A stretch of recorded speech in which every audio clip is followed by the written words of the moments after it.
सादिया अब्बासी साहबा हमशीरा हैं जनाब शायद खाकान अब्बासी साहब की। मैं उनका शॉर्ट सुनवाता हूँ, फिर हबीब अकरम साहब की तरफ जाते हैं। सुनाएं जी।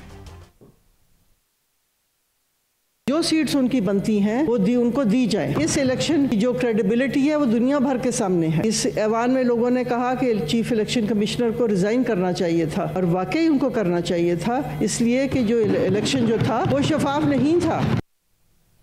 ये अबीब साहब, ये टेक्निकली तो मेरे ख्याल में मुस्लिम लीग नून की ही सेनेटर है ना, अगर मैं गलत नहीं कह रहा तो। जी, टेक्निकली तो उन्हीं की है, लेकिन जो बात कह रही हैं वो 100% दुरुस्त है। ज़ाहिर है उनके भाई के इख्तलाफात हो चुके हैं मुस्लिम लीग नून के साथ, और वो रास्ते अपने जुदा कर चुके हैं। शायद सादिया अब्बासी साहिबा भी अपने रास्ते जुदा कर चुकी हैं नून लीग के साथ, इस वजह से उन्होंने खुल के बात की है। लेकिन ये सिर्फ इन्हीं की गवाही तो नहीं है। इससे पहले हाफिज नईमुर रहमान साहब ने कराची जमात इस्लामी के अमीर हैं, उन्होंने जीती हुई नशिस्त वापस की है सिंध असम्बली की। उन्होंने कहा है कि ये नशिस्त तो मैं जीता ही नहीं हूँ, और जो मुझे दे दी गई है यहाँ पर जीतने वाला जो है मेरा मुखालिफ है और पाकिस्तान तहरीक इंसाफ का नामजद करदा आज़ाद उम्मीदवार है। तो ये सिर्फ एक गवाही नहीं है, और भी बहुत सारी गवाहियां हैं जो सामने आ रही हैं। इससे पहले जमात इस्लामी के कई लोग, लाहौर से एक साहब कह चुके हैं कि जनाब मैं ये इलेक्शन मैं तो हारा हूँ, लेकिन जीतने वाला ये नहीं है, क्योंकि मेरे पास जो फॉर्म 45 है वो कुछ अलग कहानी सुना रहा है। इसी तरह बहुत सारे लोग हैं जिन्होंने ये कहा है कि हम इस इलेक्शन को दुरुस्त नहीं मानते। तो अब आप जरा तसव्वुर कर लीजिए ना कि जब सेनेट के अंदर ये बात कही जा रही है कि ये इलेक्शन दुरुस्त नहीं है, तो उसके बाद फिर क्या जवाब रह जाता है कि इस इलेक्शन पर हम वो भरोसा करें जो हम 2013 में या 2018 में करते थे। तो लिहाजा इसके अंदर ही ऐसे एक इस इलेक्शन के अंदर दाखिली शहादतें बहुत सारी ऐसी हैं जो पाए जाने वाले तजादात को जाहिर व बाहिर कर रही हैं। लेकिन हबीब अकरम साहब, एक राय ये भी है कि एक तो आपने जैसे कहा कि खौफनाक माशी बुरान के हम दरमियान है, right in the middle of perhaps the severest of our economic crisis जो हमने फेस किए हैं, तो बात को आगे बढ़ाएं, आगे लेके चलें। मेरा एक सवाल ज़रा मुख्तलिफ है, सियासत से हट के है ये आपसे सवाल मेरा, मैशत के करीब है ये सवाल। ये एक मैं आर्टिकल पढ़ रहा था तो उसमें करीब मुझे बड़ी नावल और अनोखी बात लगी कि इमरान खान का बेड़ा गर्क किया हफीज़ शेख साहब ने और IMF के प्रोग्राम्स ने, और IMF के प्रोग्राम ने आज तक हमारी जो सिविलियन एलीट है या जो सो कॉल्ड डेमोक्रेट्स हैं, इनका जो बेड़ा गर्क हुआ है वो इन्हीं के हाथों हुआ है कि हम गरीब हुए हैं इन्हीं की दौलत से। तो आप ये नहीं समझते कि ये जो वैसे उन्होंने कहा था कि जी मैं IMF को गलत ही कहा होगा, खत लिखूँ, यानी इससे कुछ जान छूट सकती है, या आउट ऑफ द बॉक्स सोचने की एहलियत इस डिस्पेंसेशन में कहीं नज़र आती है आपको? देखिए, मुझे तो बिल्कुल नजर नहीं आती, और ये बात उसूली तौर पर दुरुस्त है कि जब भी किसी मुल्क को IMF के पास जाना पड़ता है जो lender of the last resort है, तो काजी साहब दरअसल उस मुल्क के हुक्मरान तबके की नाकामी होती है।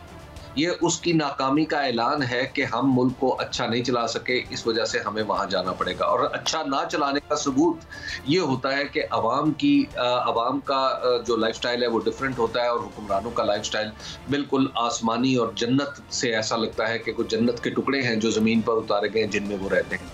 तो ये हमेशा हमारी अशराफिया की नो डाउट कि अब ये 25वीं 26वीं दफ़ा हमारी अशराफिया ने ये एतराफ़ किया है कि उनसे मुल्क नहीं चल रहा, ना वो टैक्स कलेक्ट कर सकते हैं, ना वो मुल्क के अंदर जो स्टेट ओन्ड एंटरप्राइजेस हैं उनको प्राइवेटाइज कर सकते हैं, ना उनको एफिशिएंट कर सकते हैं, ना सरकारी निज़ाम को बेहतर बना सकते हैं, ना गवर्नेंस को ठीक कर सकते हैं।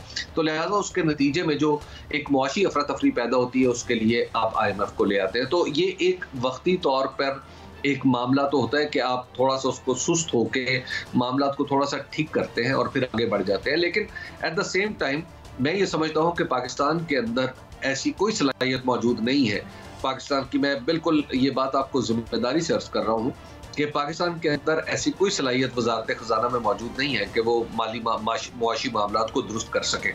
तो ऐसे में जब इतनी अफरा तफरी पैदा हो रही हो तो IMF को हम जितना भी बुरा कहें, कम से कम वो आके हमें ये ज़रूर कहता है कि आप अपने आप को दुरुस्त करें। क्या IMF ने हमें कभी गवर्नेंस ठीक करने से रोका है? क्या कभी IMF ने हमें अपना तालीमी निज़ाम दुरुस्त करने से रोका है? और क्या IMF ने उन पॉलिसियों को बनाने से रोका है जो बगैर पैसे के बन सकती हैं? लेकिन यहाँ पर तो प्रॉब्लम यह है कि जो बुनियादी नोयत के काम हैं वो भी नहीं ठीक हो पा रहे। यानी हम आमदन और खर्च में तवाज़ुन करने का वो काम जो दरअसल एक जो 8वीं जमात का बच्चा कर सकता है, हम जब वो भी बतौर मुल्क और नहीं कर पा रहे, तो फिर हमें IMF जैसा उस्ताद चाहिए जिसके हाथ में एक डंडा हो और जो हमें किसी न किसी दर्जे में सीधे रास्ते पर चलाए रखे। वरना मैं आपको बताऊं, मौजूदा काबिलियत और सलाहियतों का सेट है हमारे पास, हम यकीनन दिवालिया हो जाएंगे।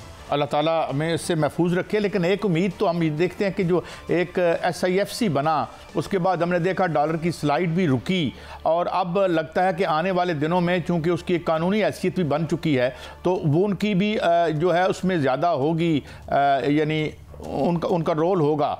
लेकिन सवाल ये है कि टेक्सटाइल इंडस्ट्री वाले कहते हैं जी कि अब अगर अगली कीमत जो आज बढ़ गई है गालबन, और साथ एक रिपोर्ट भी आई है कि जी रेगुलेटरी रिजीम जो है वो बिल्कुल खुद, ये डान में मैं देख रहा था कि फारग है, इन्होंने कोई जो 2022-23 में 350 अरब रुपया इजाफा किया है इन्होंने हमारे सर्कुलर डेट में।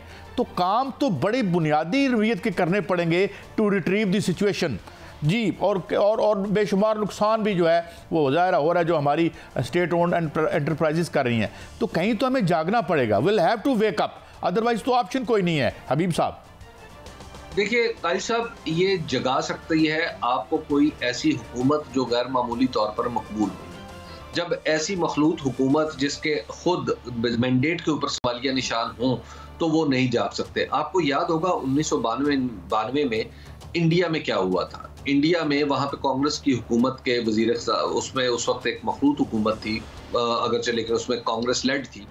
लेकिन उस हुकूमत ने पूरी दिलसोजी के साथ मनमोहन सिंह साहब ने जो तकरीर की थी वो आज भी दुनिया के रिकॉर्ड का हिस्सा है।